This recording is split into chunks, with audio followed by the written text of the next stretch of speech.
የእግዚአብሔር ሰው ማለት ምንም እንኳን በዚህ ዓለም ላይ ስንኖር ሁሉን እንፈጽማለን ተብሎ ባይታሰብም እንደ እግዚአብሔር መልካም ፈቃድ ግን ባካሄዱ ባኗኗሩ ለእግዚአብሔር የተለየ ለእግዚአብሔር የተሰጠ ለእግዚአብሔር የሚኖር ማለት ነው የእግዚአብሔር ሰው ማለት።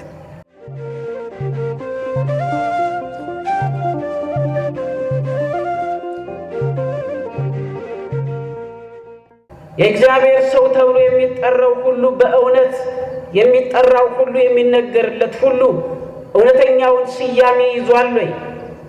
ስሙና ተግባሩ ይገናኛል ወይ? ወይንስ ምስራቅና ምዕራብ፣ ሰሜንና ደቡብ፣ ብርሃንና ጨለማ፣ ሰይጣንና ክርስቶስ እንደነዚህ ነገሮች ተቃራኒ ናቸው? ወይስ ከምግባራቸው ስማቸውና ምግባራቸው ይገናኛሉ ወይ የሚለውን እናያለን ማለት ነው።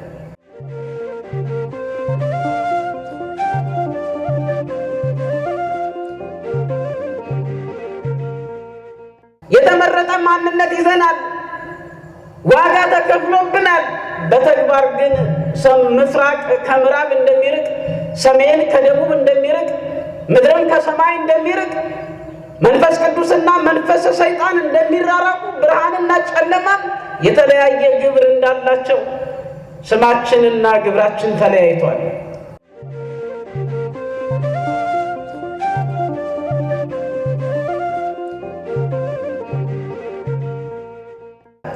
ታምኖ ሳይሰማሩ እያጭበረበሩ እየሰረቁ እየዘረፉ እየገደሉ እያሳደዱ ከአሳዳጅ ጋር እየተባበሩ በስግብግብነት ተጠምዶ እየኖሩ የእግዚአብሔር ሰው መባል ግን እጅግ በጣም አሳፋሪ ነው።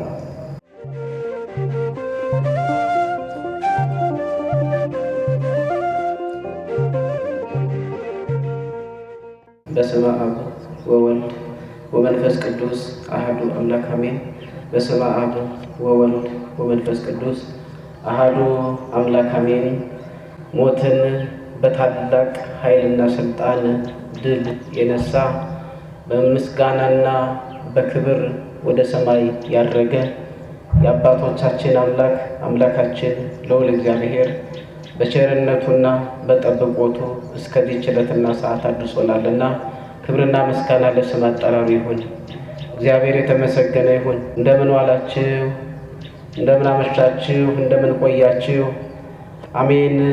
ልዑለ ባህሪ አምላካችን እግዚአብሔር ኃጢአታችንን በደላችንን ሳይቆጥርብን በበዛው ቸርነቱና ምሕረቱ እየታገሰ እየፈለገ ስንቆሽሽ እያጠበ ለዚህች ዕለትና ሰዓት ያደረሰን በድጋሚ ክብርና ምስጋና ለስም አጠራሩ ይሁን። እግዚአብሔርን አመስግኑት። እንኳን አደረሳችሁ።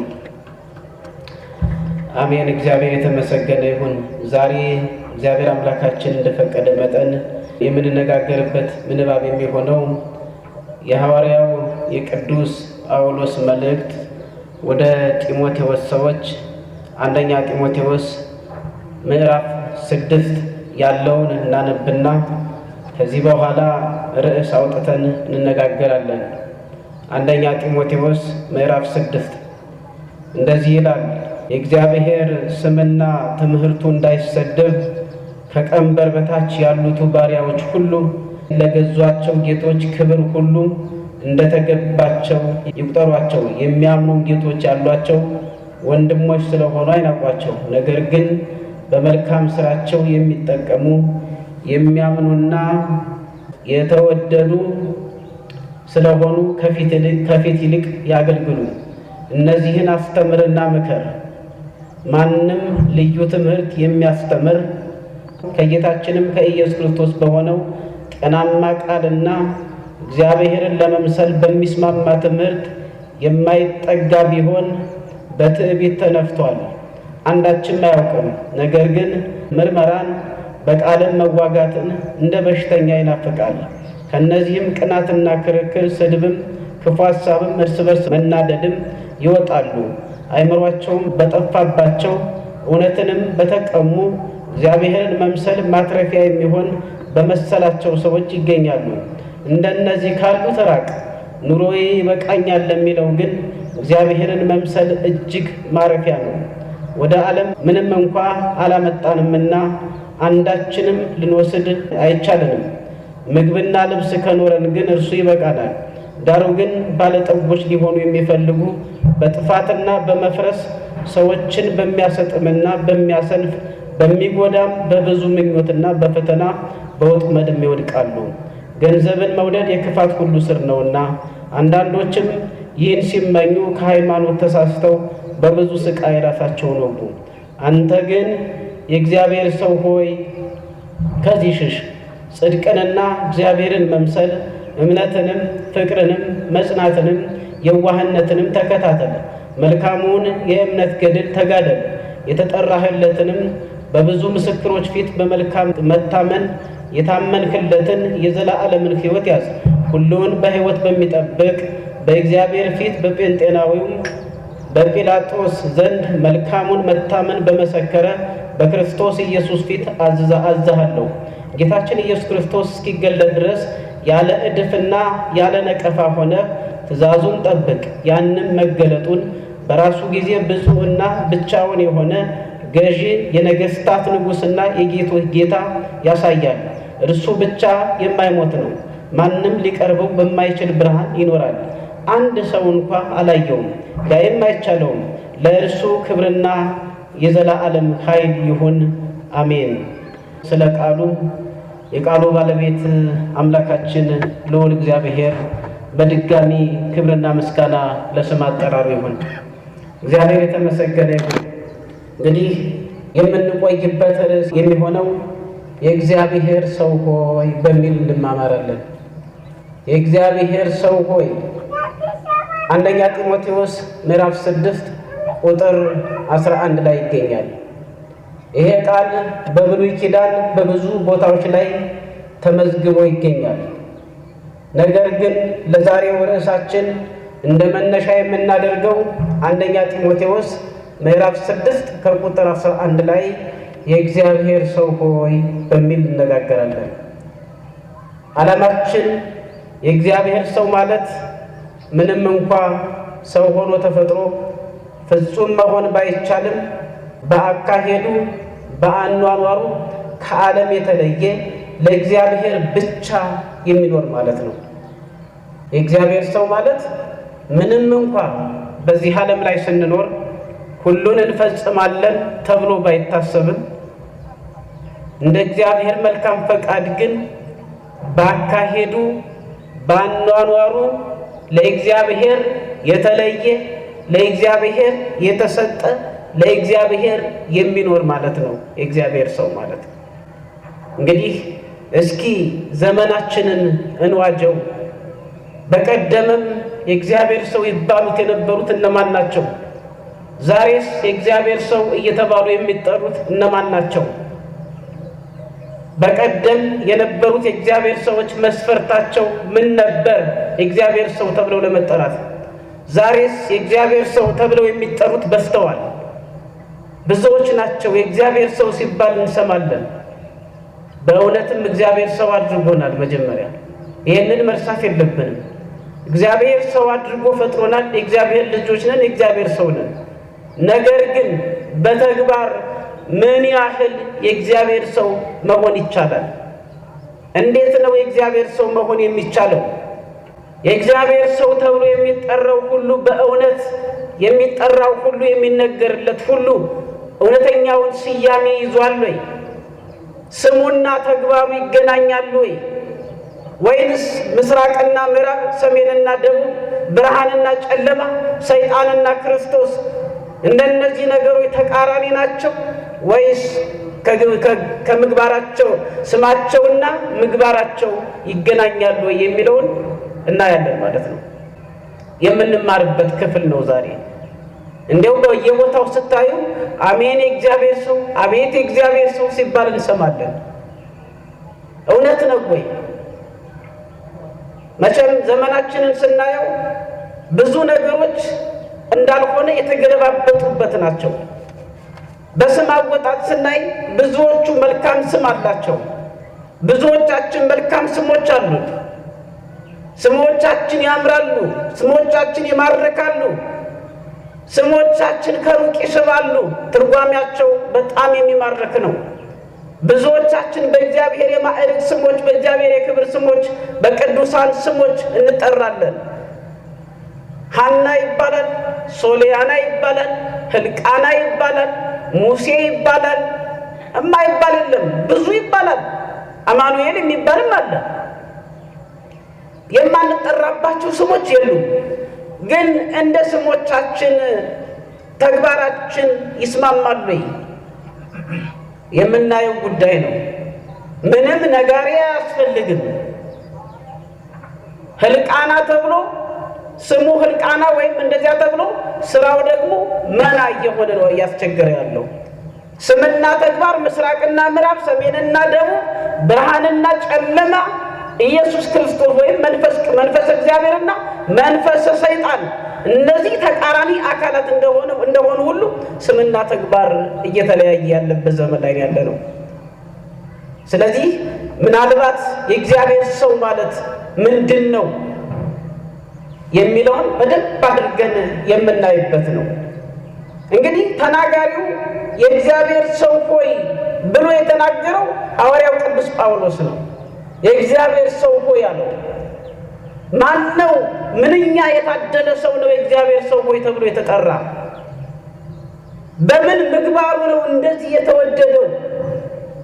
በምን ስራው ነው እንደዚህ የእግዚአብሔር ሰው ሆይ ብሎ ሐዋርያው ቅዱስ ጳውሎስ፣ መንፈስ ቅዱስ የመረጠው ቅዱስ ጳውሎስ፣ ኢየሱስ ክርስቶስ የጠራው ቅዱስ ጳውሎስ ንዋየ ኅሩየ ረሰይኩከ ከመ ትጹር ስምየ በውስተ አሕዛብ፣ ስሜን በአሕዛብ ላይ ትሸከም ዘንድ ምርጥ ዕቃ አድርጌሃለሁ ብሎ ኢየሱስ ክርስቶስ በደማስቆ በመብረቅ ድምፅ የጠራውና ያበቃው ሐዋርያው ቅዱስ ጳውሎስ የእግዚአብሔር ሰው ሆይ ብሎ አክብሮ የሚጠራው ይሄ ማን ነው? መታደል ነው በእውነት ሆኖ መገኘት፣ ሆኖ መጠራት፣ የእግዚአብሔር ሰው ሆይ መባል እጅግ በጣም መታደል ነው። ሁነንበት ከተገኘ በቦታው ላይ የምንገኝ ከሆነ ምግባራችንና ስማችን የሚመጣጠን ከሆነ እምነታችንን የምንኖረው ከሆነ የእግዚአብሔር ሰው ተብለን መጠራት እጅግ በጣም መታደል ነው፣ መመረጥም ነው። ስለዚህ የእግዚአብሔር ሰው ሆይ ያለው ሐዋርያው ቅዱስ ጳውሎስ ማንን ነው እንደዚህ ያለው? ከእርሱ የሚበልጠውን ወይስ ከእርሱ የሚያንሰውን? እና የእግዚአብሔር ሰው አለው። የተናገረው እንግዲህ ለደቀ መዝሙሩ ለጢሞቴዎስ ነው። የታደለው ጢሞቴዎስ፣ ከአሕዛብነት ተለይቶ የመጣው ቅዱስ ጢሞቴዎስ፣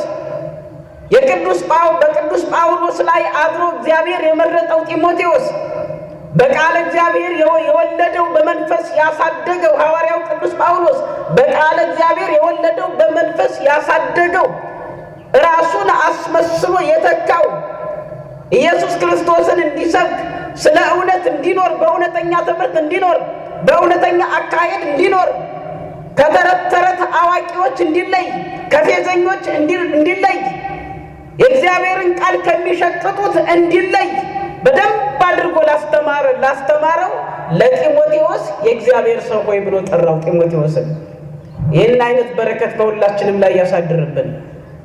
ምክንያተ ነገሩ ምንድን ነው? የእግዚአብሔር ሰው ሆይ ብሎ የጠራበት ሲባል ከሐሰተኛ መምህራን እንዲርቅ ነው። ከሐሰተኛ መምህራን እንዲርቅ፣ የእግዚአብሔርን ቃል ከሚሸቅጡት እንዲርቅ፣ ከትዕቢተኞች እንዲርቅ፣ ከተሳዳቢዎች እንዲርቅ፣ በእውነት መንገድ ከማይሄዱት እንዲርቅ ሲያዝዘው ለማዘዝ የእግዚአብሔር ሰው ሆይ አንተ በኤፌሶን ሁነህ አስተምር። በኤፌሶን ተረት በዝቷል። የኤፌሶን ሰዎች ከእግዚአብሔር ቃል ርቀዋል። በመሲሁ ያመኑትን እምነት ውሃ አስበልተውታል፣ ውሃ ቸልሰውበታል። ስለዚህ የእግዚአብሔር ሰው ሆይ በኤፌሶን ትኖር ዘንድ፣ በኤፌሶን ታስተምር ዘንድ በእግዚአብሔርና በመሲሁ በልጁ በኢየሱስ ክርስቶስ አሳስበሃለሁ አለው። ምንኛ ታማኝ መሆን ነው! ምን አይነት የወንጌል ታማኝ ቢሆን ነው ይሄ የተነገረለት? ዛሬ ዓለሙን ስናየው ለእግዚአብሔር ቃል ተገዥ አልሆነም። ለእግዚአብሔር ቃል የሚገዛ አይደለም። በስም ሞልቷል። ምንም ችግር የለም። ቀደም እንደተባባልነው የተመረጡ ስሞችን ተሸክመናል። የተመረጠ ማንነት ይዘናል። ዋጋ ተከፍሎብናል። በተግባር ግን ምስራቅ ከምዕራብ እንደሚርቅ፣ ሰሜን ከደቡብ እንደሚርቅ፣ ምድርም ከሰማይ እንደሚርቅ፣ መንፈስ ቅዱስና መንፈስ ሰይጣን እንደሚራራቁ፣ ብርሃንና ጨለማም የተለያየ ግብር እንዳላቸው ስማችንና ግብራችን ተለያይቷል። ጢሞቴዎስ ግን ስሙ ከስራው ጋር የሚሄድ የተመረጠ የታመነበት ስለሆነ እባክህን በኤፌሶን ትኖር ዘንድ እለምንሃለሁ፣ እባክህን በኤፌሶን ታስተምር ዘንድ እለምንሃለሁ። የኤፌሶን ሰዎች ተረት ተረት ውስጥ ገብተዋል። የኤፌሶን ሰዎች ፍልስፍና ውስጥ ገብተዋል። የማይጠቅማቸውን ተረት የማይጠቅማቸውን ፍልስፍና ይዘዋል። ከእውነተኛው የእግዚአብሔር መንገድ ርቀዋል። ደሙን ያፈሰሰላቸውን ሥጋውን የቆረሰላቸውን ዋጋውን ከንቱ አድርገውታል። ስለዚህ ከከንቱ ስራቸው እንዲመለሱና ወደ ቀደመ ማንነታቸው የቀደመ ማንነታቸውን እንዲይዙ ንስሐ ገብተው እንዲመለሱ በኤፌሶን ቆይ፣ በኤፌሶን አስተምር ብሎ የእግዚአብሔር ሰው ወይ ብሎ አክብሮ ጠርቶ ደቀ መዝሙሩን ለዚህ ዓላማ መረጠው። ይህንን ትእዛዝ አዘዘው። እንግዲህ እግዚአብሔር አምላክ ቢረዳን በቆይታችን የምናያቸው 4 ክፍሎች ይሆናሉ። እነሱን እግዚአብሔር እንደረዳን መጠን ፈጠን እያሉ እናያቸዋለን። አንደኛ፣ አንድ ሰው የእግዚአብሔር ሰው የሚባል ምን ሲያደርግና እንዴት እንዲሁም ለማን ሲኖር ነው የሚለው እናያለን። በጥቅሉ የእግዚአብሔር ሰው ለመባል ምን ማድረግ አለበት? ምን አድርጎ ነው የእግዚአብሔር ሰው ሊባል የሚችለው የሚለው እናያለን። ሁለተኛ፣ የእግዚአብሔር ሰው የተባሉት እነማን ነበሩ? በብሉይ ኪዳን ብዙ ሰዎች የእግዚአብሔር ሰው ተብለው ይጠሩ ነበረ። እነማን ነበሩ? ሕይወታቸው ምን ይመስል ነበረ? ከማን ጋር ነበሩ? ለምን ዓላማ ተሰልፈው ነበር? የሚለውን መጽሐፍ ቅዱስ ላይ ያሉ አባቶችን ጠቀስ እናደርጋለን። በጥቂቱ ነው ጠቀስ የምናደርገው። ሶስተኛ፣ በዘመናችን የእግዚአብሔር ሰው ተብለው ሲጠሩ እንሰማለን። ግን መጠራታቸው ከተግባራቸው ከኑሯቸው ጋር ይገናኛሉ የሚለውን በእግዚአብሔር ቃል ዳኝነት እናያለን። ዳኛችን የእግዚአብሔር ቃል ነው።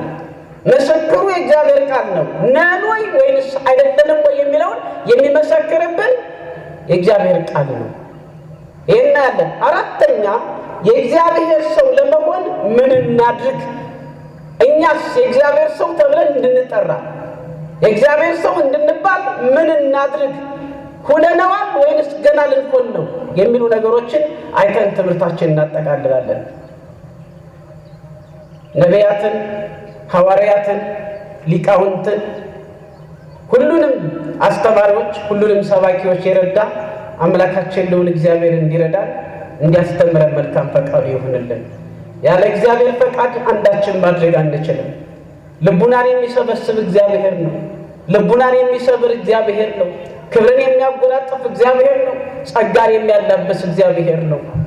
እግዚአብሔር ካልተጨመረበት ብንጮህ ጩኸን እንዳልጮህን ሆን ብሎ ዳዊት እንደተናገረው ዋጋ ቢስ ነው የምንሆነው። ስለዚህ የተናገርነው ሁሉ የተናገርነው ፍሬ እንዲያፈራ የተነገረው በአማኞች ላይ በአማኞች ልቡና ላይ የአማኞች ልቡና የለሰለሰ እርሻ እንዲሆን የሰሚዎች ልቡና የለሰለሰ እርሻ ሆኖ 30፣ 60፣ 100 ፍሬ እንዲያፈሩ የሚያደርግ እግዚአብሔር ስለሆነ ሁላችንንም ይርዳል። ወደ ክፍል 1 እንሄዳለን። አንድ ሰው የእግዚአብሔር ሰው የሚባል ምን ሲያደርግ እንዴትና ለማን ሲኖር ነው የሚለውን ክፍል 1 እናያለን። ቀደም ከንባቡ የሰማናቸው ነገሮች አሉ። መጀመሪያ እንደ ሐዋርያው ቅዱስ ጳውሎስ ገለጻ ወይም አስተምሮ የእግዚአብሔር ሰው ለመባል ምን ማድረግ ይጠበቃል የሚለውን እናያለን። እሱን በፍጥነት ማለት ነው። ስለዚህ የእግዚአብሔር ሰው ለመባል ወይም ተብሎ ለመጠራት የሚያስፈልገው በየትኛው መልክ በየትኛው መስክ በታማኝነት ማገልገል ታምኖ መሰማራት ነው። የእግዚአብሔር ሰው ማለት ታማኝነትን ነው በቃ የሚያመለክተው። ታማኝነት በየትኛው መስክ ይሁን ለሚያምኑት አለቆችም ይሁን ለማያምኑትም ይሁን በተሰማራበት ቦታ ላይ በታማኝነት የሚሰማራ የእግዚአብሔር ሰው ይባላል። የእግዚአብሔር ሰው ይባላል። እንደ ምሳሌ እንጥራ እስኪ ዳንኤልን እንየው። ትንቢተ ዳንኤል ምዕራፍ 6 ላይ ገብታችሁ ስትመለከቱ ዳንኤል ምንም አይነት ሰበብ የሌለበት ሰው እንደሆነ መጽሐፍ ቅዱስ ይመሰክርለታል። ዳንኤል የተሾመው እግዚአብሔርን በማያውቁ ሰዎች ላይ ነበረ። አለቆቹ ከሱ በላይ ያሉት ነገስታት እግዚአብሔርን የማያውቁ ነበሩ። ከሱ በታች ያሉትም እግዚአብሔርን የማያውቁ ነበሩ። ዳንኤል የሚያምነው እግዚአብሔርን ነው። ዳንኤል የሚኖረው በእግዚአብሔር ነው። የሚመራው በእግዚአብሔር ነው። ነገር ግን እጅግ ታማኝ ከመሆኑ የተነሳ ምንም አይነት ሰበብ ቢፈለግ የማይገኝበት ከመሆኑ የተነሳ የአሕዛብ ነገስታት ዳንኤልን ከልክ በላይ ይወዱት ነበር። ዳንኤልን ከልክ በላይ ያከብሩት ነበር። እግዚአብሔር በገለጠለት ጥበብም ሶስተኛ ንጉሥ ሆኖ የነበረ ከንጉሱ ሶስተኛ ደረጃ ላይ ሆኖ የሚያስተዳድር ነበረ። የንጉሱ እንደራሴ ነበረ። ስለዚህ ዳንኤል ታማኝ ነበረ። እጅግ በጣም ታማኝ ከመሆኑ የተነሳ ዳንኤልን ከስልጣን ለመጣል የፈለጉ አሕዛብ ለዳንኤል ሰበብ ቢፈልጉ ለዳንኤል ምክንያት አጡበት ይላል።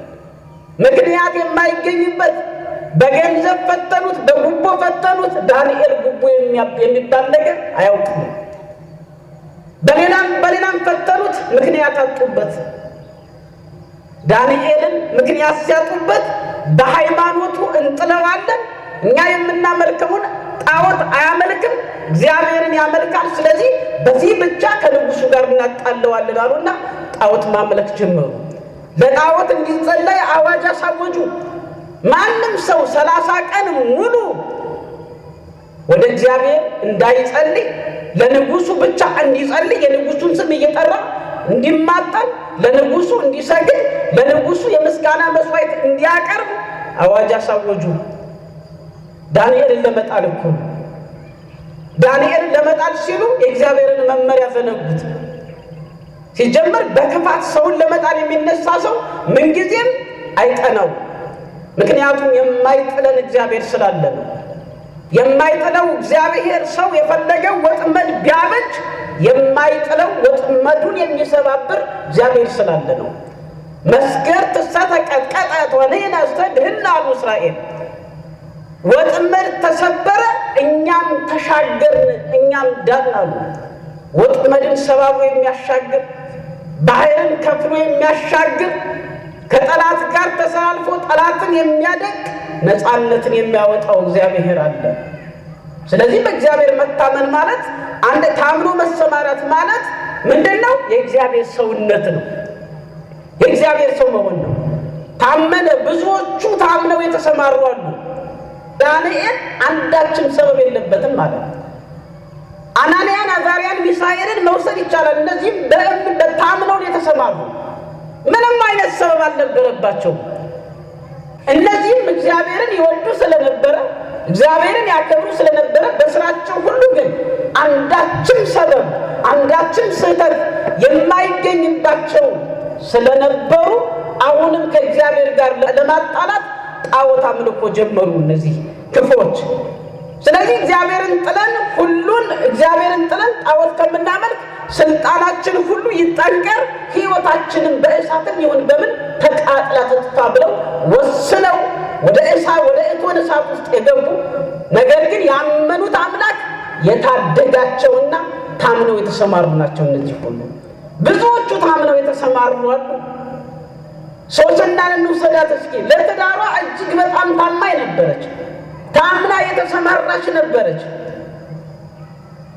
ከትዳሯ ጋር ሊያጣሏት እነዚያ ረበናት ክፉዎች መምህራን ሴራ ሰርተውባት ነበር። የእነሱን ስጋዊ ፍላጎት ካላለካሽልን በማለት ምክንያት ለእነሱ ስጋዊ ፍላጎት ተገዢ ስላልሆነች አመንዝራለች፣ ስታመነዝር አገኘናት ብለው ታማኝነቷን ስላልጣለች ታማኝነቷን ካላስጣለች በድንጋይ ያስወግረን እንገላታለን እናጠፋታለን ብለው የተነሱባት አያችሁ። ለምንድን ነው? ለትዳሯ ታማኝ ሆና ስለተገኘች፣ ትዳሯን ስላላረከሰች፣ ንጽህናዋን ቅድስናዋን ስለጠበቀች፣ ለትዳሯ ታምና ስለኖረች። እንደዚህ ነው መሆን የሚገባ። ንጽህናን ቅድስናን መጠበቅ ለትዳር መታመን ታላቅ ዋጋ አለው። ስለዚህ ለትዳሬ ከመታመን ይልቅ መጥፎ ስራ አልሰራም አላመነዝርም ከእናንተ ጋር አልሆንም ስላለች ነገር ሰርተው ክፉዎች ረበናት በድንጋይ ሊያስገድሏት ነበር። ግን እግዚአብሔር አምላክ በከንፈር ብቻ የሚነገረው ሳይሆን በልቡና ማልቀስን በልቡና ውስጥ መናገርን የሚሰማው አምላክ ሶስናን ታድጎ እነሱ በድንጋይ ተወግረው እንዲሞቱ አደረገ። እግዚአብሔር እንደዚህ ነው ይፈርዳል። እግዚአብሔር እንደዚህ ነው ይመሰክራል። ስለዚህ አንደኛው ነጥብ ምንድነው? የእግዚአብሔር ሰው ለመባል ታምኖ መሰማራት ነው። ታምኖ ሳይሰማሩ እያጭበረበሩ፣ እየሰረቁ፣ እየዘረፉ፣ እየገደሉ፣ እያሳደዱ ከአሳዳጅ ጋር እየተባበሩ በስግብግብነት ተጠምዶ እየኖሩ የእግዚአብሔር ሰው መባል ግን እጅግ በጣም አሳፋሪ ነው። እንደው አባቶቻችን እንደሚናገሩት ከወገብ በላይ ታቦት ከወገብ በታች ጣዖት ይላሉ። አሰራሩ ጣዖት ሆኖ ልክ እንደ ታቦት መከበር፣ በስም ብቻ መሸለም ከሥራ ከራቀ ዋጋ ቢስ ነው። ስለዚህ እግዚአብሔር ሰው ለመባል መጀመሪያ መታመን ያስፈልጋል። መጀመሪያ ራስን ለእግዚአብሔር ማስገዛት ያስፈልጋል። መጀመሪያ ታምኖ መሰማራት ያስፈልጋል። በተሰለፉበት ሁሉ ታምኖ መሰማራት ያስፈልጋል። የእግዚአብሔር ሰው መባል የሚቻለው አንደኛው መስፈርት ታምኖ መሰማራት ሲቻል ነው። ታምኖ የማይሰማራ ከሆነ እያጭበረበረ፣ እየሰረቀ፣ እያሰረቀ፣ እየጠነቆለ ምታት እየሰራ ሃይማኖቱን ሳይጠብቅ ከስጋዊ ፍላጎቱ ሳይገታ ስግብግብነት በውስጡ ሞልቶ በዚህ ዓለም ያለን ሀብት እያካበተ ዳዕሽ የሚበላው ዳቦ አጥቶ እሱ ግን በሪሞት በሚከፈት በሚንቀሳቀስ መኪና እየተንቀሳቀሰ የዓለምን ሀብት እያግበሰበሰ የእግዚአብሔር ሰው ተብሎ መጠራት ግን ቅድም እንዳልኳችሁ ልክ ምስራቅ ከምዕራብ፣ ሰሜን ከደቡብ፣ ሰማይ ከምድር እንደሚርቅ ሁሉ የተራራቀ ተግባር ይዞ መንቀሳቀስ የማይገባውን መጠሪያ መያዝ ነው። ስለዚህ አንደኛው ምንድነው? በየትኛውም መስክ የእግዚአብሔር ሰው ለመባል በየትኛውም መስክ ታምኖ መሰማራት ነው። ሁለተኛው ከልዩ ትምህርት መጠበቅ ነው። ቅድም ቅዱስ ጳውሎስ ለጢሞቴዎስ የእግዚአብሔር ሰው ሆይ ብሎ ሲናገረው ሰምተነዋል። ከልዩ ትምህርት መጠበቅ፣ የእግዚአብሔርን ቃል መሸቀጫ እንዳይሆን መታደግ፣ ራሳችንን በእግዚአብሔር መመሪያ ቃል መመሪያ መሰረት መጓዝ ስንችል ነው የእግዚአብሔር ሰው መባል የሚቻለው። በእግዚአብሔር ቃል እያታለሉ የእግዚአብሔርን ቃል እየሸቀጡ የእግዚአብሔርን ቃል እያታለሉ ለማታለያነት ለማጭበርበሪያነት እየተጠቀሙ የእግዚአብሔር ሰው መባል አይቻልም።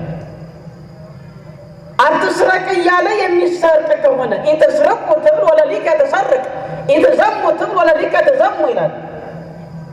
አትስረቁ እያለ የሚሰርቅ ከሆነ፣ አታመንዝር እያለ የሚያመነዝር ከሆነ፣ አትስከር እያለ የሚሰክር ከሆነ፣ ታምነ ተሰማራ እያለ የማይታመን ከሆነ እንዴት አድርጎ ነው እግዚአብሔር ሰው ሊባል የሚችለው? ስለዚህ ማንም ቢሆን ከልዩ ትምህርት መጠበቅ አለበት። ራሱ ለእግዚአብሔር ቃል ታማኝ መሆን አለበት። ታምኖ መሰማራት አለበት። የእግዚአብሔር ቃል በሚፈቅደው መሰረት መጓዝ አለበት። ከእግዚአብሔር ቃል ተቃራኒ የሆነ አታድርግ፣ አድርግ፣ አታድርግ የሚሉትን ሳይፈጽም የሚንቀሳቀስ ግን የእግዚአብሔር ሰው ነኝ ብሎ ራሱን መጥራት የለበትም። የእግዚአብሔር ሰው አያመነዝርም። የእግዚአብሔር ሰው አይሰርቅም። የእግዚአብሔር ሰው ይፋቀራል እንጂ አይጣለም፣ ያፋቅራል እንጂ አያጣለም። የእግዚአብሔር ሰው ህብረትን ያጸናል እንጂ አያለያይም፣ አያከፋፍልም። የእግዚአብሔር ሰው ከራሱ ይልቅ ባልንጀራውን እንደ ነፍሱ ይወዳል። የእግዚአብሔር ሰው ከራሱ ይልቅ ለሰዎች ይኖራል እንጂ በተቃራኒው በሰዎች አይኖርም። የእግዚአብሔር ሰው ለመባል እነዚህ መስፈርቶች እየተሟሉ መሄድ አለባቸው ነው። ስለዚህ ከልዩ ትምህርት የተጠበቀ መሆን አለበት የእግዚአብሔር ሰው ለመባል። ልዩ ትምህርት ከክርስቶስ መመሪያ ውጪ የሆነ ከሥላሴ መመሪያ ውጪ የሆነ የእግዚአብሔር ቃል ከሆነው ከመጽሐፍ ቅዱስ ውጪ የሆነ ልዩ ትምህርት የሚያመጣ የሚሸቃቅጥ ይሄ የእግዚአብሔር ሰው ተብሎ ሊጠራ አይችልም። ወይንም በእግዚአብሔር ቃል የማይጓዝ የማይሄድ የእግዚአብሔር ሰው ተብሎ ሊጠራ አይችልም። የእግዚአብሔር ቃል ፍቅር ነው። የእግዚአብሔር ቃል ሰላም ነው። የእግዚአብሔር ቃል ህብረት ነው። ታዲያ ፍቅር ሳይኖረው የፍቅር አብነት ሳይሆን፣ ሰላም ሳይኖረው የሰላም አብነት ሳይሆን፣ ህብረት ሳይኖረው የህብረት አብነት ሳይሆን እንዴት የእግዚአብሔር ሰው ተብሎ ሊጠራ ይችላል? ወይንስ እንዴት የእግዚአብሔር ሰው ተብለን ልንጠራ እንችላለን? እነዚህን ነገሮች ማሟላት ነው ያለብን የእግዚአብሔር ሰው ለመባል። እና አንደኛው ምንድነው? ከልዩ ትምህርት የተጠበቀ መሆን አለበት አለ። አንደኛ ጢሞቴዎስ ምዕራፍ 6 ከቁጥር 3 ስትመለከቱ ከልዩ ትምህርት የተጠበቀ መሆን አለበት። ስለዚህ የእግዚአብሔር ሰው ለመባል እነዚህ እየተሟሉ መምጣት አለ። ሌላኛው የእግዚአብሔር ሰው ለመባል ከምርመራና ከቃል መዋጋት የራቀ መሆን አለበት ይላል። ከምርመራና ከቃል መዋጋት የማይጠቅም ፍልስፍና፣ የማይጠቅም ምርመራ፣ የማይጠቅም የቃል ውጊያ ማካሄድ የለበትም የእግዚአብሔር ሰው ለመባል። የእግዚአብሔር ሰው የሆነ ይህንን ከዚህ መራቅ አለበት፣ ከዚህ መጠበቅ አለበት ማለት ነው። ስለዚህ የእግዚአብሔር ሰው ለመባል እነዚህን ማሟላት አለበት። ሌላኛው የእግዚአብሔር ሰው ለመባል ከስግብግብነት የራቀ መሆን አለበት። ስግብግብ መሆን የለበትም። ያለኝ ይበቃኛል ማለት አለበት። ሐዋርያው ቅዱስ ጳውሎስ በዚህ ምዕራፍ ላይ ከቁጥር 6 እስከ 11 የተናገረው አለ። የዕለት እንጀራችንን ካገኘን ይበቃናል፣ ልብሳችንን ካገኘን ይበቃናል። ማንም ከሰማይ ይዞት የመጣ የለም፣ ወደ ሰማይም ይዞት የሚወጣ የለም። ስለዚህ የበቂያችን ነው አለ። ያለኝ ይበቃኛል ማለት መታደል ነው አለ። እነዚህን ነገሮች መፈጸም ያስፈልጋል ማለት ነው። እየተስገበገቡ የእግዚአብሔር ሰው መባል አይቻልም። ለራስ እያከማቹ ሌላውን እያፈራቡ ሌላውን እያስጠሙ ሌላውን እየበደሉ የራስን ምቾት እየፈለጉ የእግዚአብሔር ሰው መባል አይቻልም። የእግዚአብሔር ሰው ለመባል ከስግብግብነት መራቅ ያስፈልጋል። እነዚህ ሶስቱ አርእስተ ኃጣውእ የሚባሉት ኢየሱስ ክርስቶስ በፈተናው ጊዜ የተወጣቸው ወይም ሰይጣንን ያሸነፈበት እነዚያ ሶስት ነጥቦችን መተግበር ያስፈልጋል ነው። እኛ ምን እናሸንፋቸው ይገባል። ሆዳም መሆን አያስፈልግም። እግዚአብሔር ያልፈቀደውን እንጀራ ለመብላት መውጣት መውረድ የለብንም። እግዚአብሔር ያልፈቀደውን እንጀራ ለመብላት ከንጽህናችን ከቅድስናችን ከሰውነታችን ከሰብናችን መውረድ የለብንም። እንዲህ እያደረጉ የእግዚአብሔር ሰው መባል አይቻልም። ስለዚህ ምን ያስፈልጋል? አንደኛ በዚህ ላይ ከስግብግብነት የራቀ መሆን ያስፈልጋል። ሌላው የእግዚአብሔር ሰው ለመባል መልካም ገድል የሚጋደል መሆን አለበት። የእግዚአብሔር ሰው መልካም ገድል የሚጋደል መሆን አለበት። በዚህ ምዕራፍ ቁጥር 11 እስከ 14 ተመልከቱ። አንደኛ ጢሞቴዎስ ምዕራፍ 6 ቁጥር 11 እስከ 14 ስንመለከት መልካም ገድል የሚጋደል መሆን አለበት። ከገድል የማይረቅ መሆን አለበት። በሃይማኖቱ ምክንያት በእውነት በሃይማኖት ይሁን እንጂ ስለ እምነት ይሁን እንጂ ገድልን የሚጋደል ገድልን የማይሸሽ ሰይፍ ቢመጣ አንገቱን የሚሰጥ የትኛውም ነገር ቢመጣ ወደ ከፈተና የማይረቅ መሆን አለበት። ከዚህ ላይ የምናነሳቸው ምሳሌዎች ስላሉ በእነሱም እያየነው እንሄዳለን። ከዚህ ተጨማሪ ያለ እድፍና ያለ ነቀፋ ትእዛዙን የሚጠብቅ መሆን አለበት። ያለ እድፍና ያለ ነቀፋ የእግዚአብሔርን ትእዛዝ የሚጠብቅ መሆን አለበት። ቁጥር 14 ላይ ታገኙ። ተስፋውን በእግዚአብሔር ማድረግ አለበት። ቁጥር 16 እስከ 18። ስለዚህ ጠቅለል ስናደርገው ያመነና ባመነው የሚኖር የእግዚአብሔር ሰው ይባላል። የእግዚአብሔር ሰው ማለት በስላሴ ያመነና ያመነውን የሚኖር ማመን ብቻ አይደለም፣ ያመነውን የሚኖር ነው። ምክንያቱም እምነት ብቻውን ስለማይሰራ ነው። እምነት አመኛለሁ የሚል ስራ የማይሰራ እንዲያውም እምነት የለውም። ሲጀመር ስራ የማይሰራ እምነቱ በተግባር የማይገለጥ የማይጾም የማይጸልይ በጎ ያልሆነ ቸር ያልሆነ ከክፉ ያራቀ ደግ ሩሩ ቸርነት የሌለው ይሄ እምነት አለው አይባልም። ሲጀመር እምነት አለው ለመባል በተግባር የሚገለጥ እምነት መሆን አለበት። ያመነውን የሚኖር መሆን አለበት ነው። ሌላ ትእዛዙን የሚጠብቅ በፍቅር የሚኖር መሆን አለበት። የእግዚአብሔርን ትእዛዝ የሚጠብቅ በፍቅር የሚኖር እነዚህን ነገሮች እየጠበቀ የሚኖር መሆን ይጠበቅበታል። ወደ ክፍል 2 ስንሄድ የእግዚአብሔር ሰው ተብለው ከተጠሩት መካከል ጥቂት ምሳሌዎችን እናነሳለን። ጥቂት ምሳሌዎችን ማንሳት ይጠበቅብናል። እስኪ ምሳሌዎችን እናያቸው። ጥቂቶችን የጥቂት ሰዎችን ሕይወት የጥቂት ቅዱሳንን ሕይወት እናያለን። ለምሳሌ ነቢዩ ሙሴን እንመልከት። ነቢዩ ሙሴ እግዚአብሔር ሰው ነበር ብሎ መጽሐፍ ቅዱስ ይመሰክርለታል። መዝሙር 89ን እርሱ እንደዘመረው እርሱ እግዚአብሔር እግዚአብሔርን እንዳመሰገነበት የእግዚአብሔር ሰው የነቢዩ የሙሴ ጸሎት ብሎ ወይም መዝሙር ብሎ ሲናገር በመጽሐፍ ቅዱስ ላይ እናገኘዋለን። ስለዚህ ሙሴ ነበረ። ሌላኛው ነቢዩ ኤልያስ፣ ነቢዩ ኤልሳ እና ነቢዩ ዳዊት ንጉሥ ዳዊት እነዚህ ሁሉ የእግዚአብሔር ሰዎች ተብለው የተጠሩ ናቸው። የእግዚአብሔር ሰዎች ተብለው ተጠርተዋል። ስለዚህ የእግዚአብሔር ሰው የተባሉት ነቢዩ ሙሴ አለ፣ ነቢዩ ኤልያስ አንደኛ ነገሥት ምዕራፍ 13 ቁጥር 4 እስከ 14 ስናነብ የእግዚአብሔር ሰው ኤልያስ ብሎ ሲናገር እንሰማዋለን። መጽሐፍ ቅዱስ ይመሰክርለት። ኤልሳን አንደኛ ነገሥት 17 ቁጥር 18 ላይ ምዕራፍ 17 ቁጥር 18 ላይ የእግዚአብሔር ሰው ብሎ ሲጠራው መጽሐፍ ቅዱስን እናነባለን።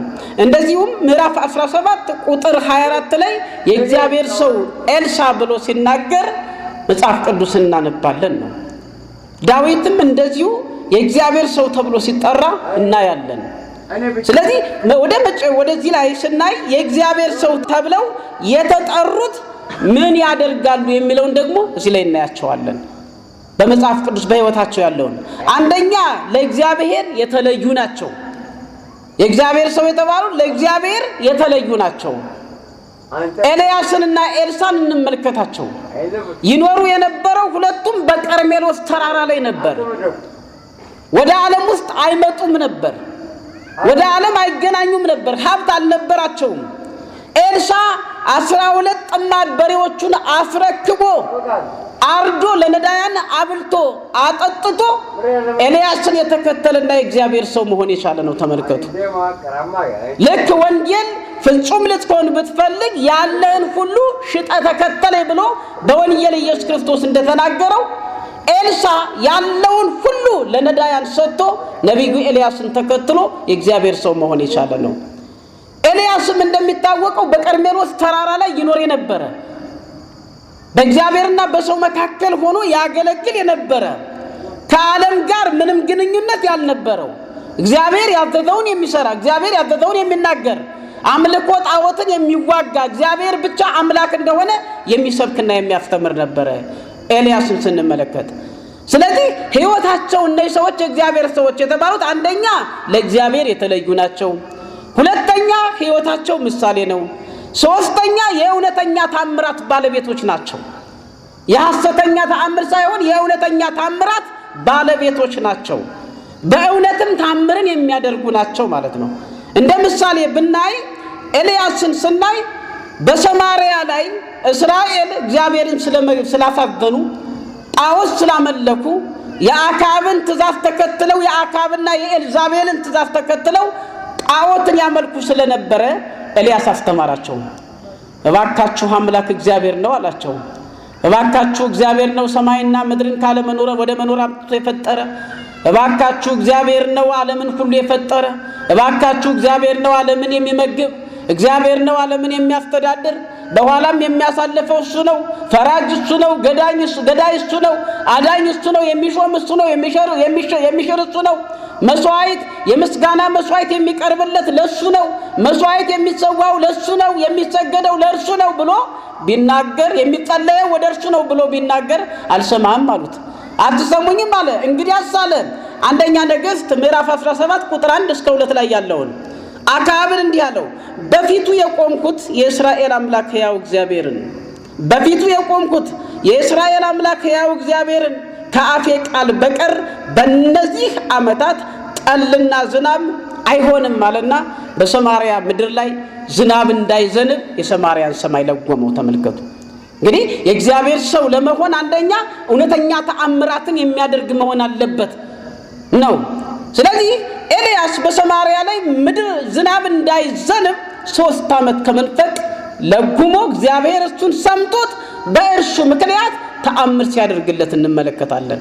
የእግዚአብሔር ሰው ለመባል እውነተኛ ተአምር፣ ሐሰተኛ ያልሆነ እውነተኛ ተአምር፣ ማስመሰል ያልሆነ እውነተኛ፣ በጥንቆላ ያልሆነ በምታት ያልሆነ እንደ ዘመኑ ሐሳውያን በምታት ያልሆነ እውነተኛ ተአምራትን የሚያደርጉ እግዚአብሔር ሰው ተብለው ይጠራሉ ነው እና መመዘኛቸው ይሄ ነው። ሌላ ሰማይን ለጉሟል፣ መግቧል፣ ሙት ማስነሳት ችሏል። ኤልያስ ሙት አስነስቷል። ኤልሳ ሙት አስነስቷል። ኤልያስ የሰራጵታይቱን መበለት ልጅ ከሞት አስነስቶታል። ኤልሳ በአጽሙ ላይ እንዲያውም በመቃብሩ ላይ ሰው ሲያደርጉ ሙት ተነስቷል። ይህ እንዴት ነው ሲባል እግዚአብሔር በእነሱ ላይ ስላደረ ነው ይሄን ሁሉ ስራ የሰሩት። በጎ ስራ በምንሰራበት ሰዓት እግዚአብሔር ከኛ ጋር ይሆናል ነው። ስለዚህ እውነተኛ ተአምራትን የሚያደርጉ ሰማይን መለጎም ችለዋል፣ ሙትን ማስነሳት ችለዋል፣ አበርክተው መመገብ ችለዋል፣ ውሃ ከዓለት ላይ ማፍለቅ ችለዋል፣ ባህር ከፍለው ማሻገር ችለዋል። ደጎች ስለሆኑ የእግዚአብሔር ማደሪያዎች ስለሆኑ መንክር እግዚአብሔር በላይ ለቅዱሳን ተብሎ እንደተጠራ የእግዚአብሔር ሰዎች ስለሆኑ እግዚአብሔር በእነሱ ላይ ስላደረ የማይሰሩ ስራ የለም ነበር እና የእግዚአብሔር ሰው ለመባል እውነተኛ ተአምራትን የሚያደርጉ ሐሰተኛ ያልሆነ ምታተኛ ያልሆነ ማስመሰል ያልሆነ የሚያደርጉ ናቸው። ከሰዓት አንፃር እኛስ የእግዚአብሔር ሰው ለመሆን ምን ማድረግ አለብን የሚለውን አንደኛ ያመነውን መኖር አለብን። ሁለተኛ በፍቅር መኖር አለብን። ሶስተኛ ሰላማዊ መሆን አለብን። አራተኛ ህብረታችንን ማጽናት አለብን። አምስተኛ የንስሐ ሰዎች መሆን አለብን። ስድስተኛ ስጋውና ደሙን መብላት መጠጣት አለብን። የእግዚአብሔር ሰው ሆይ የእግዚአብሔር ሰው ሆነን እውነተኛ ህይወት እውነተኛ እምነት እንድንኖር አምላካችን ይርዳን። ወስብሐት ለእግዚአብሔር። ይቆየን።